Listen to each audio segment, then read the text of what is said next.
You ask Tiger to solve. This deals with linear equations with one unknown.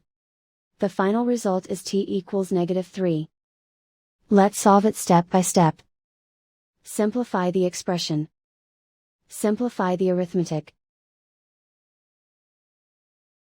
Group all t terms on the left side of the equation. Subtract 2t from both sides. Group like terms. Simplify the arithmetic. Group like terms. Simplify the arithmetic. Group all constants on the right side of the equation.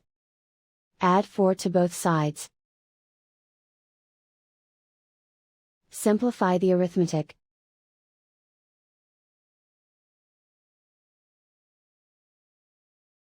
And so the final result is t equals -3.